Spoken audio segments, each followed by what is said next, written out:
संतान सप्तमी व्रत कथा। एक दिन महाराज युधिष्ठिर ने भगवान से कहा, हे प्रभु, कोई ऐसा उत्तम व्रत बतलाइए जिसके प्रभाव से मनुष्य सांसारिक दुख कलेशों से दूर हो करके पुत्र एवं पुत्रवान हो। यह सुन भगवान बोले, हे राजन, तुमने बड़ा ही उत्तम प्रश्न किया है। मैं तुमको एक पौराणिक इतिहास सुनाता हूँ, सो ध्यान पूर्वक सुनो। एक समय लोमश ऋषि ब्रजराज की मथुरापुरी में वसुदेव देवकी के घर गए। ऋषिराज को आया हुआ जानकर दोनों ही बहुत प्रसन्न हुए तथा उनको उत्तम आसन पर बैठाकर उनके अनेक प्रकार से वंदना व सत्कार किया। फिर मुनि के चरणोदक से अपने घर तथा शरीर को पवित्र किया। मुनि प्रसन्न होकर उनको कथा सुनाने लगे।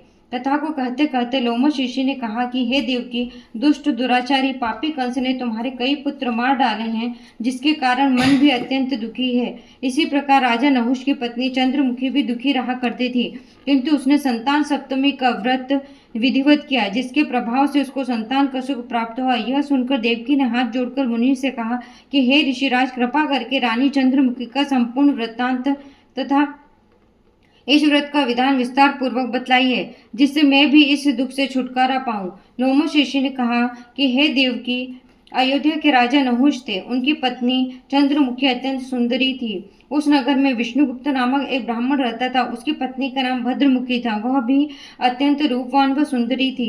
रानी और ब्राह्मणी में अत्यंत प्रेम था। एक दिन वे दोनों सरयू नदी में स्नान करने के निमित्त गईं। वहां पर उन्होंने देखा कि बहुत सी स्त्रियां सरयू नदी में स्नान करके निर्मल वस्त्र पहनकर एक मंडप में श्री शंकर जी व पार्वती जी की मूर्ति स्थापित करके उनकी पूजा कर रही थी। रानी और ब्राह्मणी ने यह देखकर उन स्त्रियों से पूछा कि बहनों, तुम सब यह किस देवता का और किस कारण से यह पूजन व्रत आदि कर रही हो? तथा उन औरतों ने कहा कि हम संतान सप्तमी का व्रत कर रही हैं और हमने शिव पार्वती का पूजन अक्षत आदि से षोडशोपचार विधि से किया है। यह सब इसी पुनीत व्रत का विधान है। यह सुनकर रानी और ब्राह्मणी ने भी यह व्रत करने का मन ही मन संकल्प किया और घर वापस लौट आई। ब्राह्मणी भद्रमुखी तो इस व्रत को नियम पूर्वक करती रही, किंतु रानी चंद्रमुखी राजमत के कारण इस व्रत को भी कभी करती, कभी ना करती, कभी भूल जाती। कुछ समय बाद दोनों मर गईं। दूसरे जन्म में रानी ने बंदरिया और ब्राह्मणी ने मुर्गी योनि पाई, परंतु ब्राह्मणी मुर्गी की योनि में भी कुछ नहीं भूली और भगवान शंकर तथा पार्वती जी का ध्यान करती रही। उधर रानी बंदरिया की योनि में सब कुछ भूल गई। थोड़े ही समय के बाद इन दोनों ने यह देह भी त्याग दिया। अब उनका तीसरा जन्म मनुष्य योनि में हुआ। उस ब्राह्मणी ने तो एक ब्राह्मण के यहाँ कन्या के रूप में जन्म लिया तथा रानी ने एक राजा के यहाँ राजकन्या के रूप में जन्म लिया। उस ब्राह्मण पुत्री का नाम भूषण देवी रखा गया तथा विवाह योग्य होने पर उसका विवाह गोकुल निवासी अग्निभील नामक ब्राह्मण से कर दिया गया। भूषण देवी इतनी सुंदर थी कि आभूषण रहित होते हुए भी वह अत्यंत सुंदर लगती थी। कामदेव की पत्नी रंभा भी उसके सम्मुख लजाती थी। भूषण देवी के अत्यंत सुंदर सर्वगुण संपन्न चंद्रमा के समान धर्मनिष्ठ, कर्मनिष्ठ, सुशील स्वभाव वाले 8 पुत्र उत्पन्न हुए। यह सब शिवजी के व्रत का पुनीत फल था। दूसरी ओर शिव विमुख रानी के गर्भ से कोई पुत्र नहीं हुआ और वह निसंतान दुखी रहने लगी। रानी और ब्राह्मणी में जो प्रीति पहले जन्म में थी वह अब भी बनी रही।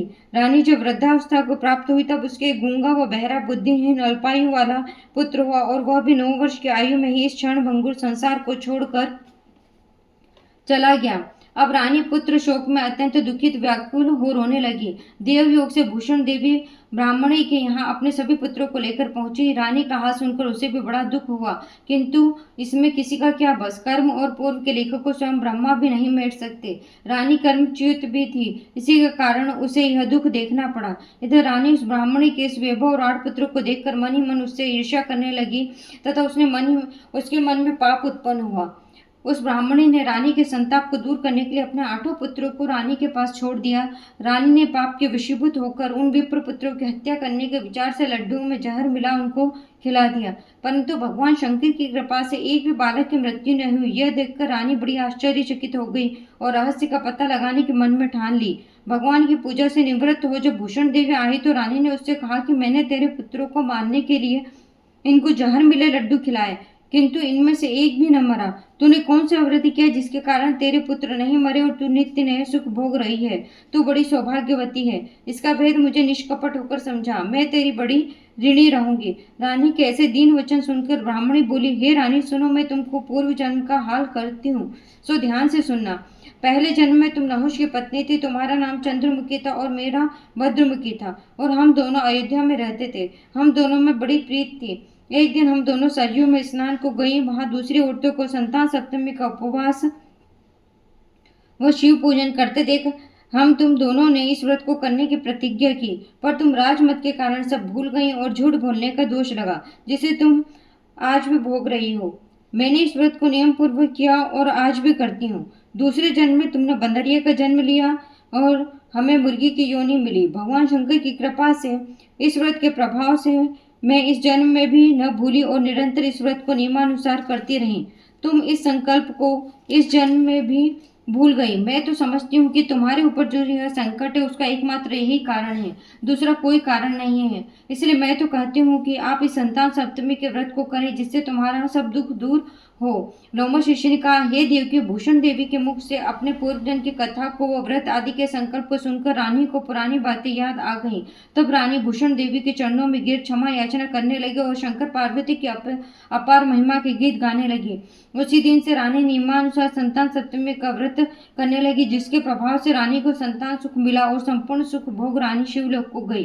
भगवान शिव के व्रत का ऐसा प्रभाव है कि पथ भ्रष्ट भी अपने पथ पर अग्रसर होता है और मोक्ष पाता है। लोमश ऋषि ने कहा, हे देवकी, इसलिए तुम भी इस व्रत को करने का संकल्प मन में करो, तो तुमको भी संतान सुख प्राप्त होगा। इतनी कथा सुनकर देवकी हाथ जोड़कर लोमश ऋषि से पूछने लगी कि हे ऋषिराज, मैं इस व्रत को अवश्य करूंगी, किंतु आप इस कल्याणकारी संतान सुख देने वाला व्रत का विधान विधि पूर्वक समझाइए। यह सुनकर ऋषि बोले, हे देवकी, यह व्रत भादो मास के शुक्ल पक्ष को सप्तमी के दिन किया जाता है। उस दिन ब्रह्म मुहूर्त में उठकर किसी नदी अथवा कुएं के जल से स्नान करके निर्मल वस्त्र पहनने चाहिए। फिर शंकर व पार्वती जी की मूर्ति स्थापित करें। इन प्रतिमाओं के सम्मुख सोने चांदी के तारों अथवा रेशम को ले गंडा बनावे, उस गंडे में 7 गांठें लगानी चाहिए। इस गंडे को धूप दीप अष्टगंध से पूजन कर अपने हाथ में बांधें और शंकर जी से अपनी कामना पूरी होने की शुद्ध भाव से प्रार्थना करें। बाद में 7 पुत्र बनाकर भोग लगावें। साथ ही पुआ व यथाशक्ति सोने या चांदी की अंगूठी बनाकर एक तांबे के पात्र में रखकर उसका षोडशोपचार विधि से पूजन कर किसी ब्राह्मण को दें। उसके बाद 7 पुआ स्वयं प्रसाद के रूप में ग्रहण करें। इस प्रकार इस व्रत का पारायण करना चाहिए। प्रति मास के शुक्ल पक्ष की सप्तमी के दिन हे देवकी, इस व्रत को इस प्रकार नियम पूर्वक करने से समस्त पाप नष्ट हो जाते हैं और भाग्यशाली संतान की प्राप्ति होती है तथा अंत में शिवलोक की प्राप्ति होती है। हे देवकी, मैंने तुमको संतान सप्तमी का व्रत विधि पूर्वक वर्णन कर दिया, उसको अब तुम नियम पूर्वक करो, जिससे तुमको संतान की प्राप्ति होगी। इतनी कथा कहकर भगवान आनंद कंठ श्री कृष्ण ने धर्मावतार युधिष्ठिर से कहा कि लोमश ऋषि इस प्रकार से हमारी माता को शिक्षा देकर चल दिए। ऋषि के कथनानुसार करते हुए हमारी माता देवकी ने इस व्रत को नियमानुसार किया, जिसके प्रभाव से हम उत्पन्न हुए।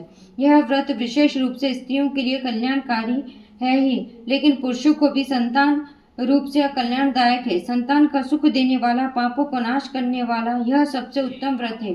इसको हर प्राणी स्वयं भी करे तथा दूसरों से भी करावे। नियम पूर्वक जो इस व्रत को करता है और भगवान शंकर और पार्वती जी की सच्चे मन से आराधना करता है, वह निश्चय ही अमर यश को प्राप्त करके अंत में शिवलोक को प्राप्त होता है।